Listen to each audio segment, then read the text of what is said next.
Well, hey, welcome. My name is Ben Ingebretson, and welcome to Multiplying Leaders Session 6. We've been on a journey, 5 episodes leading up to this final episode in the qualities of a multiplying leader. Let's just tick those off real quick as a review. Looking over our shoulder, we began with the why and talking about the core motivation of a multiplying leader is that ultimate why question. Why is it that we're doing this? But to make the reaching and developing of new disciples of Jesus Christ is our core motivation. Number 2, multiplying leaders earn trust in order to spend it. They engage risk. They lead change. They won't settle for status quo because the people that they want to reach are a moving target. Number 3, multiplying leaders have a mental model for ministry that's best described as missional and incarnational. They go out and down. They reach new people by being relevant to them where they're at. Number 4, multiplying leaders recognize the apostolic gifting. They build teams that are balanced according to the Ephesians 4:11 model. They're self-aware. They understand they don't have all the gifts, so they pull around them others that have the giftings so that those core giftings that make up the body of Christ are represented on their team. Number 5, multiplying leaders develop people, not just programs. They look at each individual as a person with a gift that has to be identified and then developed and coached and released to its full potential. Which brings us to this last podcast in the series, and in many respects, we just have to say again that there's no necessary order of priority here. I wouldn't want to suggest that when we talk today about making new disciples and having a discipleship strategy and a plan and a method, that's somehow the caboose here. This is really, really important stuff, as are all these values that we've been talking about. So today I'd like to introduce Luke Smith. Luke is a discipleship pastor at Cornerstone United Methodist Church in Watertown, South Dakota. It is uncommon to have a pastoral leader who's been here as long as Luke has, solely devoted to discipleship, and that's his call, that's his work. So Luke, tell us a little bit about you, your personal and ministry world. How'd you end up in this niche of being a discipleship pastor? Your turn. Thanks, Ben. My journey is pretty straightforward.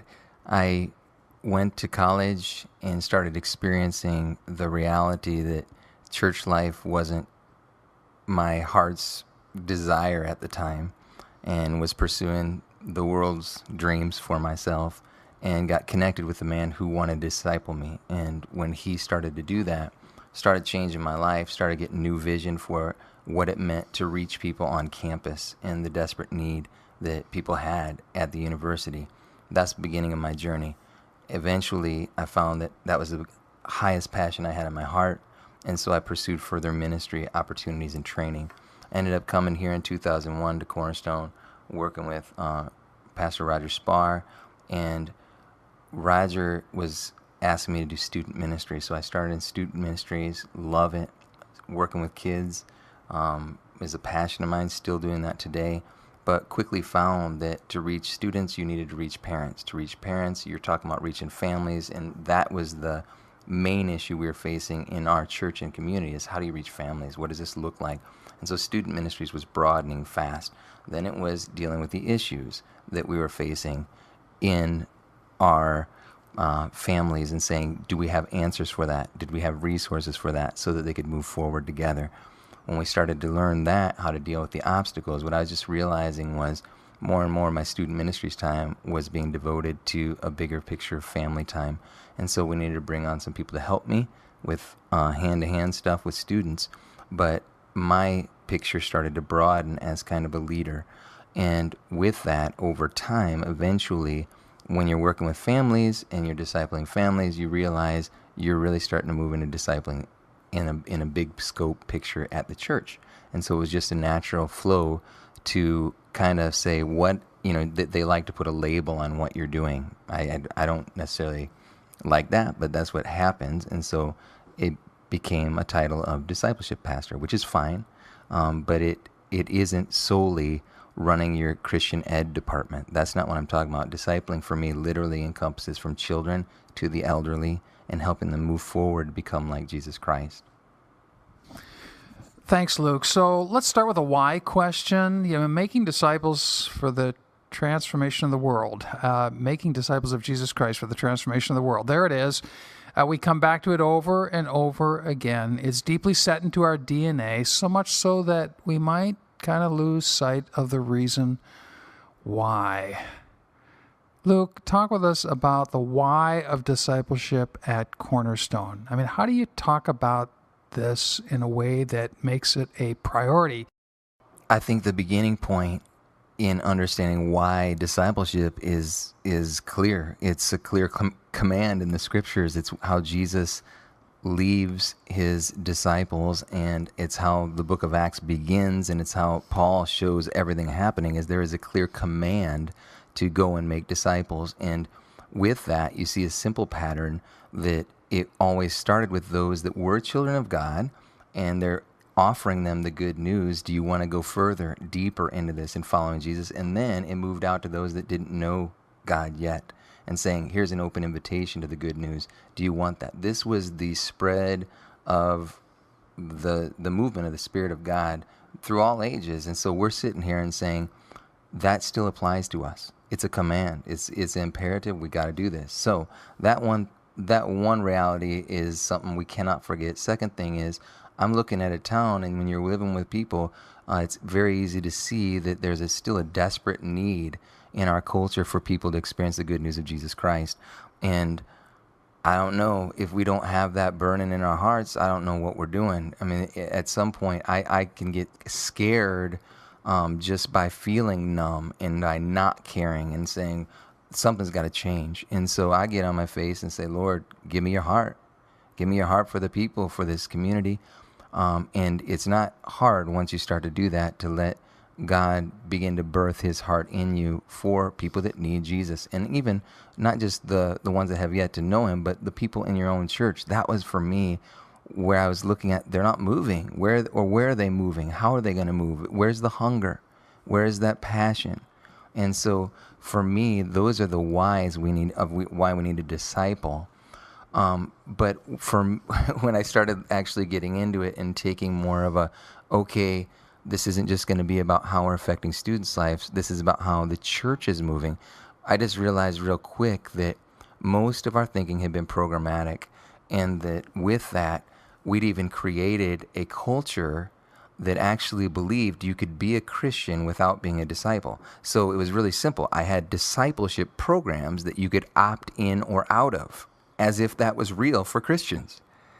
I'd created that. We'd created that kind of an idea. We had our discipleship center, we had our discipleship programs, and you could go in, and most of them were information-based, and you could kind of graduate out of or complete the course or do this kind of stuff, and it really didn't translate into a culture change for our church or transformation for the individual or their family.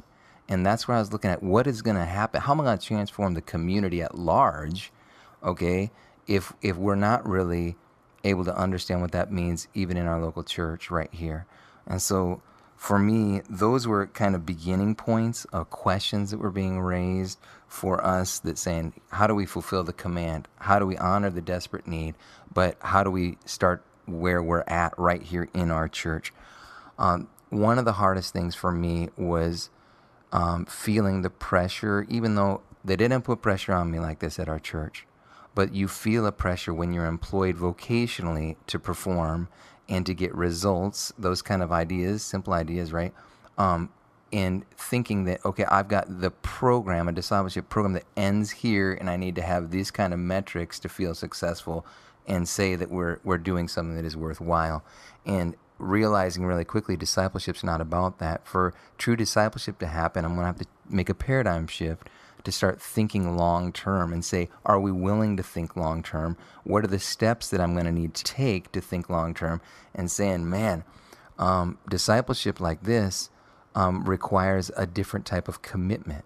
a different type of vision. And that to me was refreshing, but it was also a little bit scary. I began to look for solutions for that. And one of the basic rules is if you're going to move out of programmatic discipleship and into a culture change or creating discipling culture, is you need to start changing language. And so for us, just looking around and saying, what is the language about when we use the word disciple? When I bring up words like this, what are people thinking? Hey, thanks, Luke. Let's go to the next step, maybe logical question, because you've really taken us deep into the why. How about the what question? I mean, making disciples of Jesus Christ for the transformation of the world is, again, a great objective, but, if you don't really know what it's supposed to look like when you're done, it can all feel kind of vague. So what are you aiming at? I mean, what do you want to see? What is a disciple? How do you know that you've succeeded, that you've, that you're on track with that kind of a huge objective? How do you know you've hit the target? Great questions. I guess I would start with, how do we define disciple? And simple statement we could make is, it is a learner. But when I think about it biblically, it wasn't just like a random learner, like I signed up for a class, nothing like that. You have a rabbi that is pursuing someone who literally can become like them, and then is investing in them so that they will become like them. And suddenly I have a disciple that is said, I will submit to the teachings of this rabbi and invest my life and time in listening to them and obeying them so that I will become like them. So when we talk about disciple, the goal of a disciple is very simple. We say it's simply to develop the character and competency of Jesus in your life. The character and competency of Jesus. That means I have the heartbeat and the behaviors and attitudes of the Messiah, and I also can do what he did and what he has commanded me to do. We believe that the scriptures say that we were created in the image of God, and that image was marred by sin, but that Jesus Christ comes back to reveal clearly, to express clearly what that image of God is supposed to look like in life. So he gives us that picture, and then he says and invites us into this type of relationship, saying, now you can do that. So he did it with his first disciples, and this is the simple pattern, and it has not ended. This is still the goal, to become like Jesus. So when we say we're inviting you into a relationship with God through Jesus Christ, and we talk about, embracing salvation through the cross and life through his resurrection and the Holy Spirit in order to minister and carry out the mission, these are things that we are saying, those are evidences when I'm agreeing to that and submitting to that I'm choosing to become a disciple. But the goal, again, is to become like Jesus. And so for us, a simple way of articulating that, we started to use a phrase over and over and over again without necessarily teaching on it, but was every time, hey, at Cornerstone, we're trying to learn to live with Jesus so that we can live like Jesus, because we believe that who you hang out with, who you let invest into you, who you invest into, all of those things will end up determining who you become. And so part of being a disciple is saying, I want that person to be Jesus. I want to be around him. I want to hear what he has to say. I want to be about what he's doing. And so that's kind of where we keep him at the centerpiece, his thoughts, his teachings, his instructions, and saying, that's what we want to do. We want to go there. We want to invest there. We want to open ourselves up to that. We want to hang out with him. I guess that's my main picture of what it means to be a disciple. So maybe this next question is the one where we'll spend the balance of our conversation on today, Luke, and that is around the how. I mean, it's one thing to be clear about the why and the what, but it's really tough when you get to the how question because well, there's so many different systems out there. I mean, Rick Warren had a plan a number of years ago, the Purpose-Driven Church. That was kind of a disciple-making strategy. Denominations launch plans. Our Wesleyan heritage has given us some qualities. Certainly the kind of the small group, the Wesley class kind of structure. So how did you find your way through the maze of materials on discipleship and begin to get some real traction at Cornerstone? Talk with us about your how. I agree. We have seen a lot of discipling programs, and nothing against any of them. We're talking about brilliant people, massively committed to Jesus and doing awesome things. For me, when we were looking at what are we going to do, how are we going to start changing the culture, okay, from a programmatic discipling culture to no, this is a lifestyle, this is an expectation that if you are here and you're a Christian, you're a disciple. I started looking at a couple basic things. So what was one thing that would cover the whole board in the church? Realized we were massively fragmented, not because we wanted to be fragmented, but just we were just like that. We had basically, here we are at the center, all having the same heart, but then just kind of shooting out from there in whatever direction we felt would meet those needs. And it didn't necessarily create a cohesive culture. It led to a lot of different missions. And so we wanted to say, how do we change the direction on that and actually point people back in so that we're on the same page, same mission, building a culture that's unified from top to bottom. That means children to the elderly, whatever. That's one thing. Second thing is I wanted to see what kind of discipling thing incorporated the whole family. We see with the fragmentation of discipling, you see everything just going for this is for dad, this is for mom, this is for kid, and ultimately we're in a culture that desperately needs unification, that needs to be pulled together. Families being pulled apart, and so families are opting out of so much stuff because they just can't do it. And we need parents to be able to feel like they are investing in eternal ways in their kids' lives, and in ways that aren't going to make them feel crazy. So I was looking at that. What incorporates the whole family? Next thing was realizing that at our church, and I love what we've done, we've been blessed in so many different ways, but I realized we didn't really have a mechanism to train up leaders. So what we did was honestly be thankful for leaders God brought us and felt a responsibility to recognize them and then basically put them into action. But that's far different because in Watertown we found that for a lot of people it's not a destination city. So we lost many, many leaders to different things and saying, wait a sec, this isn't a long-term plan. We need to be able to raise up leaders from within and be able to have them be able to raise up leaders. How do we create a culture that reproduces for real? And so that was a thing. And that also carried over not just with the leaders there, but how do we create, we had a lot of success with small groups, but found that our small groups had a tendency not to want to multiply. Or if they did try to multiply, were unsuccessful. And saying, what is that? That doesn't seem to be right. Something's off here. And so those were things that I was looking at to say, is there some sort of a model or some sort of, idea that we could start working with that would meet those needs?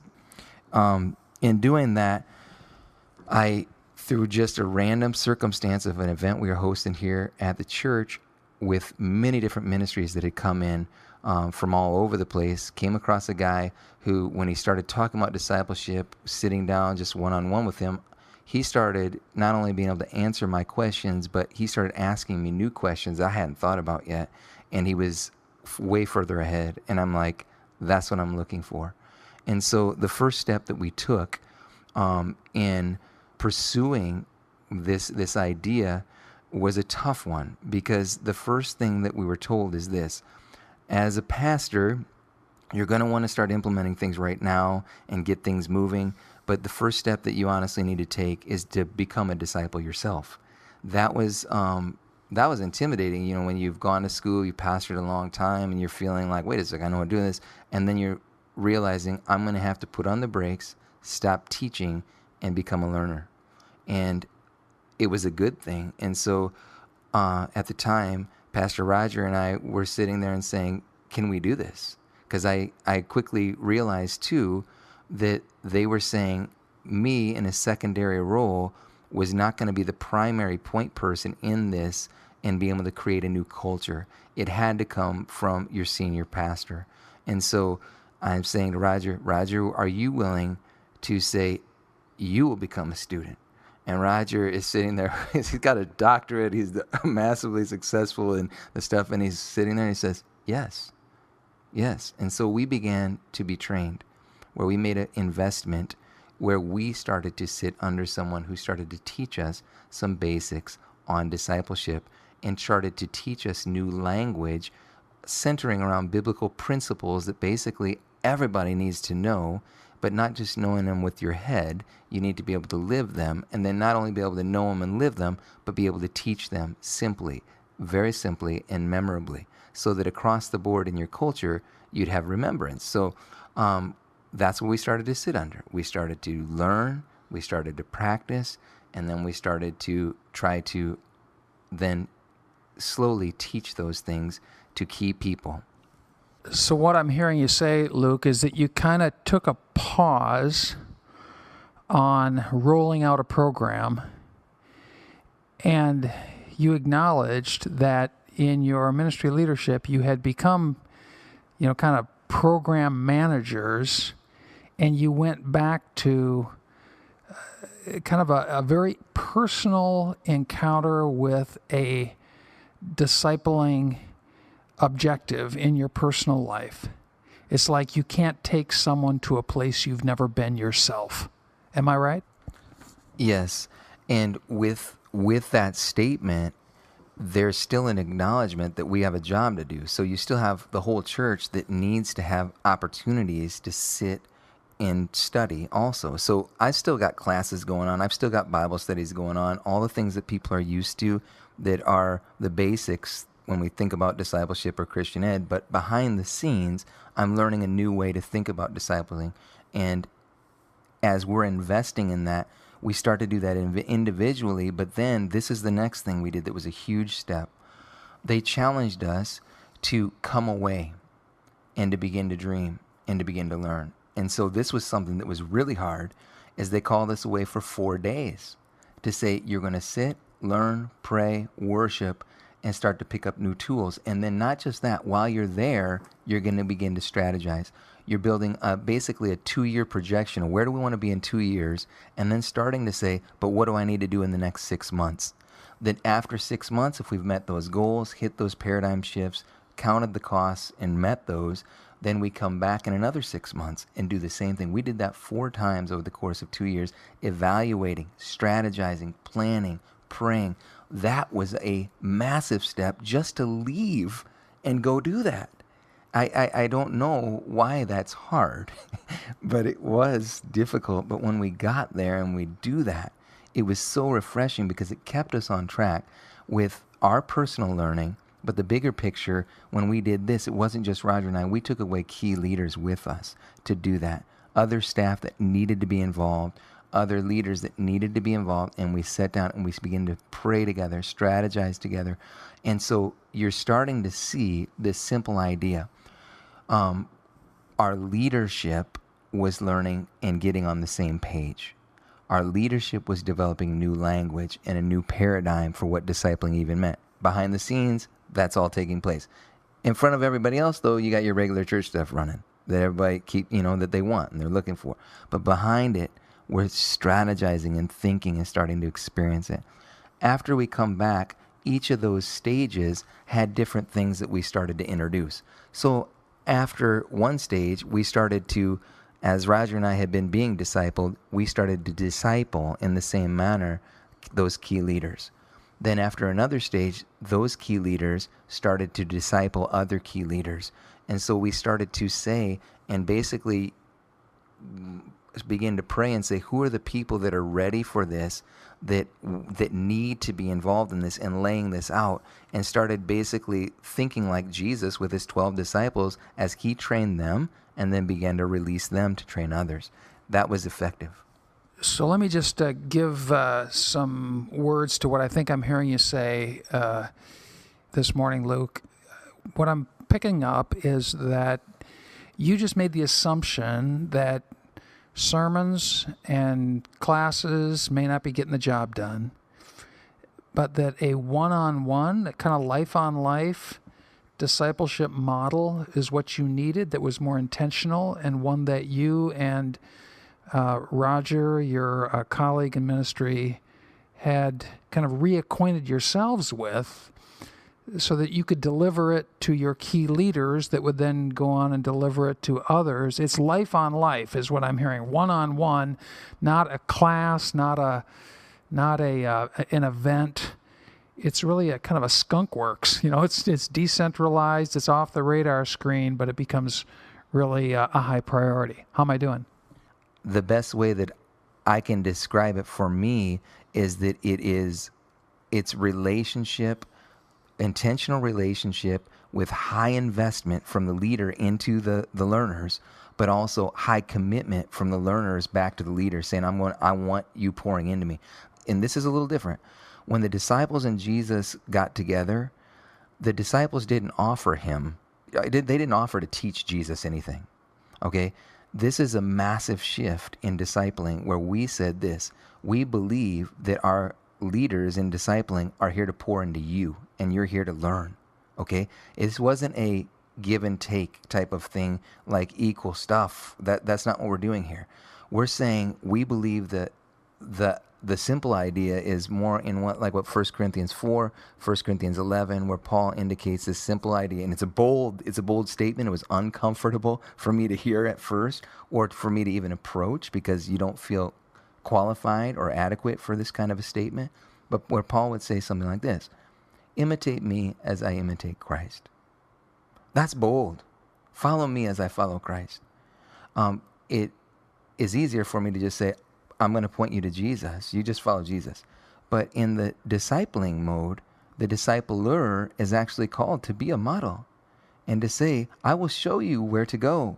Not because I'm so smart or so cool, but because God has shown me. and it's okay to say that. And as we walk together, I'm pouring into you. I'm making an investment into you. And there's joy in that investment. And obviously there's a growth in relationship that takes place where everybody grows together. But it does start with this very much an intentional invitation from a leader to say, will you come with me? One of the greatest shifts we had to make in our thinking, and it was a tough one, was moving from a discipling sign-up culture to an intentional, invitational discipling culture. That was tough. The church is used to you throwing stuff out and saying, anybody want to come, and you get what you get. And that's kind of the norm. But we're being told really simple, is that how Jesus did it? Yeah, of course, he cast the nets, but he was also very specific, where you can go in and see that amongst the disciples, he comes down and calls out some and says, I want to start by investing more heavily in you. This is normal for us to think like that when it comes to thinking about the committees that we approach people and invite and get them onto and expect them to serve. And nobody's weirded out by that. They kind of expect that. They're not jealous, whatever. But when it came to discipling, something in people, it's really interesting. At first, when you're asking this, you're creating that commitment, that high level of invitation and that high challenge, the invitation. You can become like Jesus. I want to invest in you, but the challenge, but you're going to have to make some changes. You're going to have to commit to this. It's interesting to watch how people respond. But then when you do this, it's also interesting to see how people respond in the church that maybe haven't gotten invited yet. And at first, maybe they're not paying attention because they haven't been hungry. But the more you start to see lives changed, the more there becomes an awareness. And as the hunger starts to stir up in other people, it's a really interesting challenge to start thinking, how do I grow the opportunities for people to be discipled in the same way? Awesome problem to have, great challenge. And we're thanking God for those.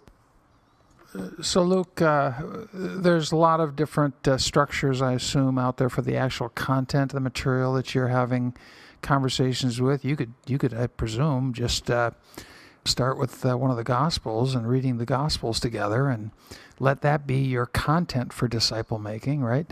But you did have a specific content source here. We're going through 10 to 12 biblical principles, starting with understanding what it means to be invited into relationship, but challenged to change. Talking about what it means to understand covenant of God and the promise and the love, security of the Father, or the kingdom mission of God, what it means that Jesus has given us authority for a purpose and that we need to use it. And then moving into ideas like understanding the rhythm of Jesus. This is something we're talking about all the time at Cornerstone, is our up and in and out rhythm. What it means to go up in worship and prayer, in into community, out on mission. This is a normal thing we talk about every week in front of the whole church. What it means to develop leaders and to walk them by the hand. And we believe that these are things that we can take right directly out of Scripture. We teach them from the Scripture, primarily from the Scripture, apply it to their life.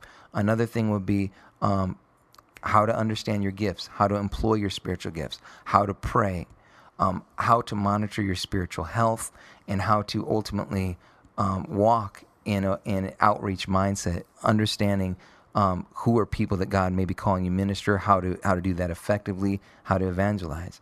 It's pretty simple, but it does have a process that each of those lessons we settle into for multiple weeks. So each of them have an expectation. There will be 5 weeks at least. Okay, so when we do that, we have a knowledge training where we're just teaching basic stuff. We have an individual training where we say, how does this apply to your life? We have a leadership training with how does this apply to you as a leader in the group that you're leading? Then we always have a character and skills assessment to say, how are you doing? How are you changing? How are you growing? And then we actually go out on mission together, where this is a huge deal, where we're not just sitting down and learning in a classroom saying, let's go and test some stuff. We go on prayer walks. We go to places, look for people that we can talk to. We go and serve. We have a lot of different things, but that becomes a normal part of your rhythm, where the discipling is literally practicing that up in and out rhythm.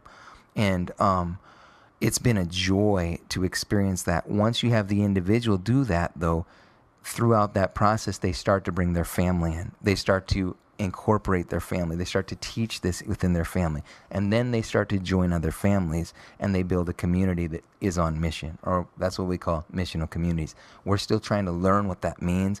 That's a massive shift, and it's taking time. But we're kind of in the middle of that process. It's been very hard and very good. Great, Luke. Hey, thanks for taking time with us today. And so here's some discussion questions for folks sitting around a table listening to this, busy pastors. But pause for a minute and with your group, process these 4 questions. Number 1, what stood out to you from today's podcast on disciple making? A lot of content there. What jumped out to you? Number 2, how will you make disciple making a priority in your ministry? Number 3, what will you hold up as a model for what a disciple looks like? And then number 4, probably the question that you can spend the most amount of time on today, you could spend a long time on, is how will you do it? What will your long-term plan for disciple making be? You remember Luke talked about how they planned, they strategized, they went away to dream and to discern and then to make a plan. So what will your plan be? Think about it, and thanks for joining me today for this 6th and final in the series of Being a Multiplying Leader. God bless you. Have a great day.